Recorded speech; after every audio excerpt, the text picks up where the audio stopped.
Bonjour tout le monde. Alors aujourd'hui, je vais faire une toute petite vidéo. Enfin, je vais essayer de faire une toute petite vidéo par rapport au comment je pourrais dire ça, à la vidéoconférence qu'on a eue hier avec plusieurs futurs étudiants naturopathes. Une fois par an, en fait, j'ouvre une visioconférence pour toutes les personnes qui ont envie de devenir naturopathes et qui savent pas trop par où y aller, on va dire, entre guillemets. Alors, la première question qui est très intéressante, c'est quelle différence il y a entre un praticien en naturopathie, un naturopathe, un naturothérapeute et un conseiller en naturopathie. Alors, il y a un titre qui a été jusqu'il y a 2 ans, c'est-à-dire jusqu'en 2020, déposé titre RNCP, c'était le titre conseiller en naturopathie. Ce titre-là ne pouvait être utilisé que par les personnes qui avaient fait AgriCampus, c'est-à-dire l'école de naturopathe agricole qui est sur Hyères et qui est aussi au niveau des Vosges. Ce titre a été perdu, donc si vous avez envie aujourd'hui de vous appeler conseiller en naturopathie, vous pouvez le faire. Ensuite, un naturothérapeute, c'est un médecin forcément qui a fait des études de naturopathe. On ne peut pas être thérapeute si on n'est pas docteur. Ça, c'est la législation en France. Ça ne veut pas dire qu'il va faire un travail différent du vôtre, ça veut juste dire que si un jour la DGCCRF vous tombe sur le coin du bec, et sachez qu'on est quand même dans le collimateur de la DGCCRF, et ben vous n'avez pas le droit de vous appeler naturothérapeute. Voilà, ça s'appelle la loi. N'hésitez pas à aller voir des personnes comme Élise Godelis ou Maître Bobard, qui sont très spécialisés, Robard, pardon, très spécialisés sur l'aide aux personnes qui font du bien-être. Ensuite, praticien en naturopathie, c'est un titre qui dit que vous êtes capable de faire des pratiques, c'est-à-dire que vous proposez de la réflexologie plantaire, du massage, du drainage lymphatique, enfin en tout cas que vous allez utiliser le fameux toucher. Voilà pourquoi il y a le praticien. Mais en fait, on est tous et toutes naturopathes. Voilà. Ensuite, la question qui était importante, c'est toujours la même. Est-ce que je fais une école en présentiel? Est-ce que je fais une école sur 1 an? Est-ce que je fais une école sur 2 ans? Est-ce que je fais une école à mon rythme en e-learning? Là, je vous ai toujours dit, comme je l'ai dit hier soir, pour moi, le mieux, c'est de faire une école en présentiel. Pour enseigner dans plusieurs écoles, je vois ce que ça donne quand on fait une école sur 1 an, ce que ça donne quand on fait une école sur 2 ans. Il y a du plus et il y a du moins dans chaque école. Donc à vous de voir, entre guillemets, comment votre vie privée ou votre vie professionnelle va vous permettre de faire la formation. Si vous êtes en reconversion payée par Pôle emploi, et Pôle emploi, on sait que ça ne dure pas longtemps, peut-être qu'il vaut mieux faire cette école en 1 an. Par contre, vous savez que pendant 1 an, entre guillemets, vous allez en bouffer, comme on dit chez moi, et que derrière, il va falloir prendre le temps de, entre guillemets, démêler un petit peu toutes ces pelotes de laine pour pouvoir vous installer et être, entre guillemets, apte à recevoir des consultants. Si vous le faites en 2 ans ou en 3 ans, c'est très souvent plutôt sur des week-ends, des fois des week-ends un peu prolongés, des fois c'est une semaine par mois, etc., etc. Là aussi, il existe une multitude d'écoles aujourd'hui. Eh bien, il faut voir si pendant 2 ans ou 3 ans, vous allez être OK par venir un week-end sur 2 ou une semaine par mois, etc., etc. Ça, il faut y penser au moment où vous faites votre choix. Ensuite, n'oubliez pas que c'est le conseil que je vous donne, que ce soit l'école du cœur, c'est-à-dire que le programme qu'on vous donne y est le minimum, entre guillemets, réglementaire par rapport à l'Europe. Donc, en général, on dit 1200 heures, mais que dans ces 1200 heures, il y a quelque chose qui vous intéresse, puisque si vous faites une tonne d'heures, par exemple, sur la cuisine crue, sur je sais pas moi, on va dire les mantras et l'énergétique, ou si c'est de l'agrobiologie, de la permaculture, l'étude de la spiruline, ou je sais pas quoi, et que ça vous intéresse pas, c'est entre guillemets payé pour des heures qui vont servir à rien. Donc demandez bien toujours le programme pour voir si ce qu'il y a à l'intérieur du programme, c'est quelque chose qui vous plaît. En vous souvenant qu'il faut faire 1200 heures, bien entendu, et 1200 heures, c'est pas 400 ou 500 heures de cours théoriques et tout le reste en stage. Parce qu'en stage, on apprend des choses, mais ça ne nous permet pas d'avoir les bases, et notamment, j'insiste toujours, regardez combien il y a de jours d'anatomie-physiologie, puisque c'est parce qu'on connaît l'anatomie-physiologie qu'on est capable de faire les liens derrière et d'expliquer surtout aux gens pourquoi ils doivent prendre des oméga 3, pourquoi ils doivent augmenter les protéines dans leur alimentation, etc., etc. C'est pas juste parce que vous le dites, c'est parce que vous êtes capable d'expliquer Imaginez que vous ayez un médecin nutritionniste ou quelqu'un qui est une diététicienne ou je ne sais pas quoi, vous allez lui dire il faut manger ça, il va falloir lui expliquer pourquoi il faut qu'elle mange ça. Voilà, ça c'est un exemple. Ensuite, il y avait une question qui était très intéressante et que je me suis posée moi-même, donc ça m'a fait rire quand j'ai un étudiant qui me l'a posée hier en visio, c'est quelle est la différence entre de la nutrition fonctionnelle, de la micronutrition, de la macronutrition, de la diététique et de la nutrition. Eh bien en fait, tout a un point commun, c'est l'alimentation. Donc certains ont besoin de dire qu'ils sont micronutritionnistes.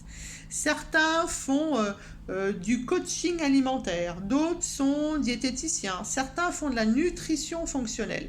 Eh bien tout ça, ça veut dire la même chose, c'est savoir maîtriser l'alimentation. Lorsque l'on fait de la macronutrition, normalement on est censé juste parler des macronutriments, c'est-à-dire protéines, lipides, glucides. On est censé ne parler de rien d'autre. Quand on fait de la micronutrition, on parle des micronutriments, c'est-à-dire les vitamines, les oligo-éléments, les acides aminés et les différents gras, notamment oméga 3, oméga 6, oméga 7, oméga 9. Voilà. Et la nutrition fonctionnelle, c'est se dire je me sers de l'aliment pour aider le corps à fonctionner correctement. Eh bien, le naturopathe, s'il a été formé correctement, il fait de la nutrition fonctionnelle, il fait de la macronutrition, il fait de la diététique et de la nutrition, il fait de la micronutrition, puisque l'aliment qui est ta première médecine, comme disait Hippocrate 500 ans avant Jésus-Christ, c'est la base du travail du naturopathe. Si le naturopathe a été formé à plus que 300 heures ou 35 heures chez nos amis Groupon, par exemple. Et puis, n'oubliez pas, et ça c'est ce que je dis à tous les futurs étudiants, qui peut-être d'ailleurs ne deviendront jamais naturopathes de leur vie, c'est la naturopathie, c'est un ensemble de 10 techniques. Et c'est surtout ce qu'on appelle un code de déontologie. Donc la première chose est surtout ne pas nuire. Restez modeste, soyez bienveillant, et vous avez normalement... Alors, puisqu'il n'y a pas de cadre légal, ce n'est pas une obligation, néanmoins une recommandation de vous former tous les ans. Peut-être que vous accompagnerez votre naturopathie de justement un DU de micronutrition pour en savoir encore un petit peu plus. Peut-être que vous ferez juste 2-3 formations par un laboratoire, par une collègue qui a un peu plus d'ancienneté, qui fait des formations. Peut-être que vous irez faire une formation de coaching. Peut-être que vous ferez de la formation en coaching plutôt sur le corps mental, etc., etc. Peut-être un peu de PNL et tout ça. En tout cas, vous irez ce vers quoi votre corps aura envie d'aller. N'oubliez pas que la naturopathie, c'est 10 techniques. La psychologie fait partie de ces techniques. L'alimentation, la micronutrition, la diététique, la nutrition fonctionnelle font partie du métier de naturopathe.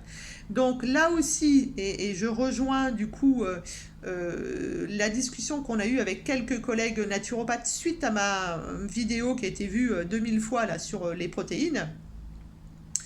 Il faut arrêter de vous sentir inférieur aux autres. C'est pas parce que un naturopathe est médecin, il est chirurgien, il est je ne sais quoi, il est supérieur à vous. Ok, il va avoir des bases d'anatomie physiologique qui seront bien plus importantes que vous. Et encore, le chirurgien dentiste, je ne suis pas très sûre.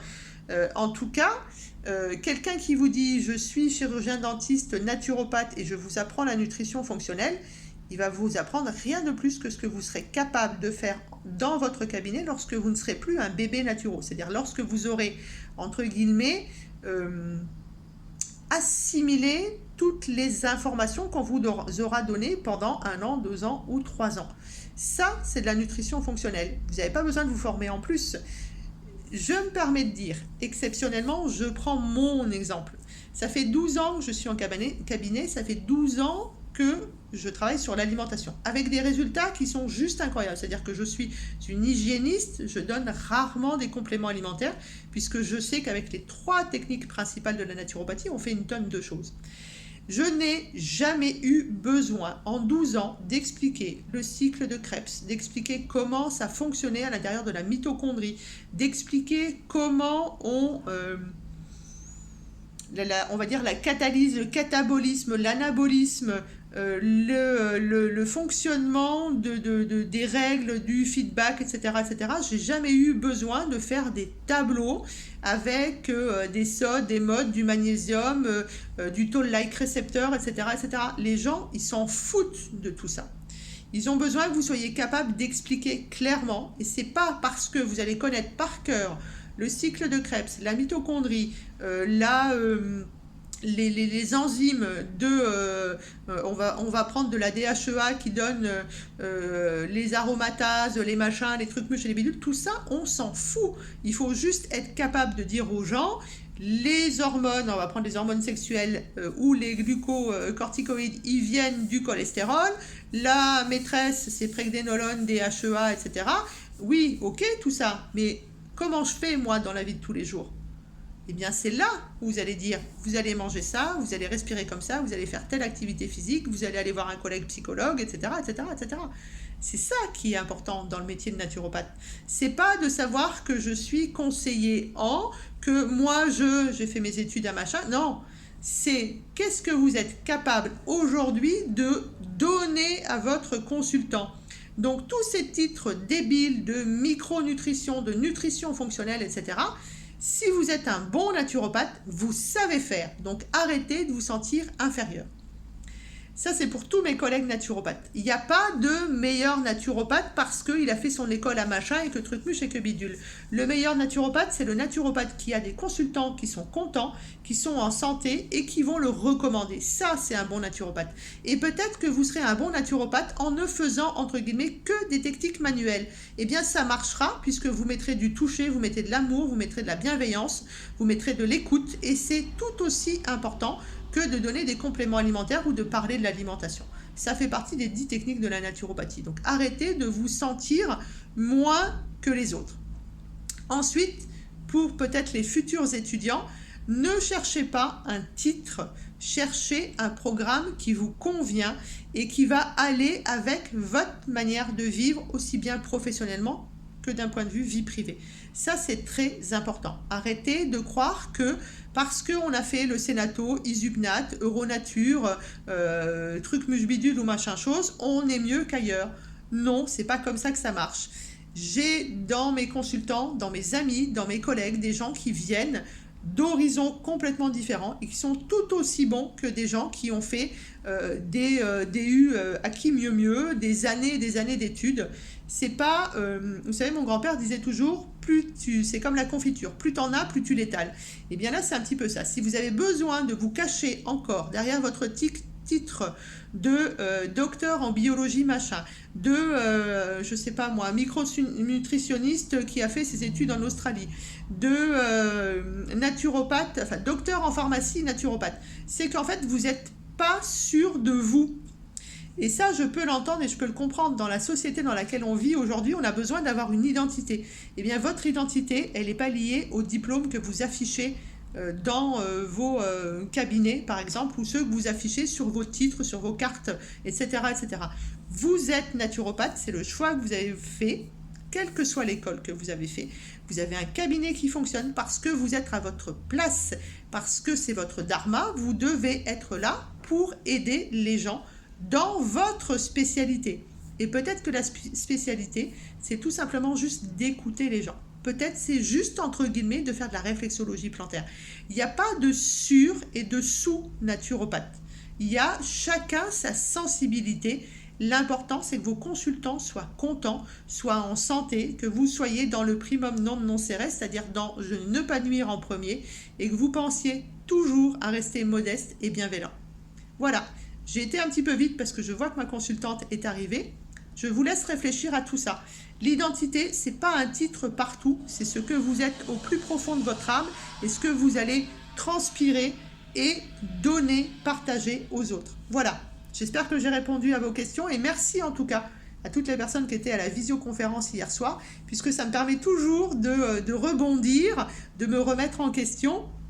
Et puis, de permettre aux gens aussi de connaître ce que c'est vraiment que les études de naturopathie, ce que c'est que la naturopathie, puisque aujourd'hui on voit tellement de choses parce qu'on surfe sur, sur le bien-être, le bio, etc., etc., etc. Hein. Je refais juste encore une petite parenthèse parce que je vois qu'elle est au téléphone. Il y a quelqu'un qui m'a dit, mais oui, mais le magasin bio dans lequel tu travailles, c'est un magasin qui est tenu derrière par la grande surface qui s'appelle Intermarché. J'ai dit, mais moi, je m'en fous. Moi, je viens faire mon travail de consultante tous les lundis dans ce magasin pour aider au mieux les gens qui viennent chercher un conseil. Je ne suis pas salarié du magasin, je m'en fous. Si ça me permet, alors pas à moi, mais en tout cas à mes consultants ou aux gens qui viennent dans le magasin, d'avoir le kilo de farine bio qui est de la marque Déméter, Marcal, machin, etc., celle que vous voulez, à X centimes moins cher que le magasin d'à côté, ça me va bien. Je m'en fous royalement de qui s'en met plein les fouilles derrière, parce que de toute façon, quel que soit le magasin bio, il y a quelqu'un qui s'en met plein les fouilles. Donc, le mieux, c'est local, bio, de saison. On s'éloigne un petit peu du premier sujet de la vidéo, mais arrêtez de juger les magasins par rapport à ce qu'il y a derrière. Ok ? Prenez soin de vous, et si vous avez des questions, bah de nouveau, je reste disponible. Merci à tous en tout cas pour vos likes, pour vos messages. Vous êtes vraiment au top et vous me nourrissez tous les jours. À bientôt.